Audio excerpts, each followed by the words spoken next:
Welcome to Lesson 5 of Module 5 Heredity. In this video, we're going to be looking specifically at DNA, and the way I've structured this video, we are in fact answering two inquiry questions. So we have how important is it for genetic material to be replicated exactly, and then why is polypeptide synthesis important? So we know that the structure of DNA from our junior school, that we have our nitrogenous bases, we have our sugar and our phosphate in our sugar-phosphate backbone. We know that DNA is stored in the nucleus of cells, and DNA is contained within a chromosome and allows us to store all of the genetic material we need in the 46 chromosomes within our body. So DNA, deoxyribonucleic acid, and we have repeating series of nucleotide units. It does, in fact, produce a spiral shape, so the double-stranded helix. We have complementary base pairing, and it carries all the genetic information that we need. This was first discovered in 1953 by James Watson and Francis Crick. They're the people that we credit for the discovery of DNA and its shape. And a gene is a section of DNA that has a unique sequence of the bases. So a nucleotide, this has a phosphate group, a 5-carbon sugar, and then we have our bases. So they can be purine bases, which is either the A and the G, or pyrimidine bases, so the T and the C.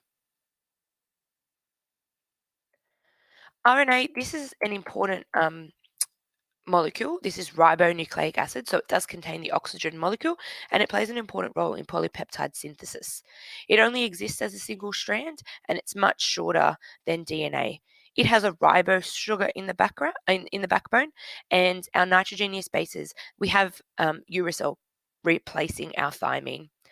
There are three main forms, so we have messenger RNA, ribosomal RNA, and transfer RNA, which we're going to look at in more detail later.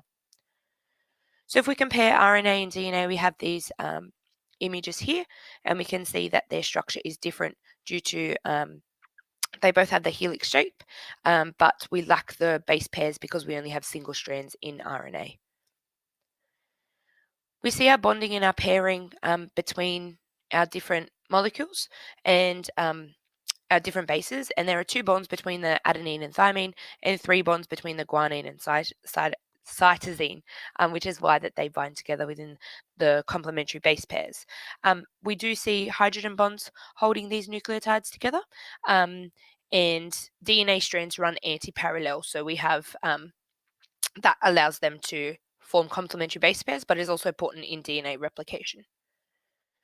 But in eukaryotes, DNA is stored as chromosomes with DNA molecules with associated histone proteins, which allows them to wind up to make the DNA length shorter, so they all fit within our cells. And in prokaryotes, we have double-stranded circular DNA chromosomes, which is contained in the nucleoid region because they don't, in fact, have a nucleus. There is in prokaryotes plasmids, which are double-stranded DNA, which replicates independent of chromosomal replication.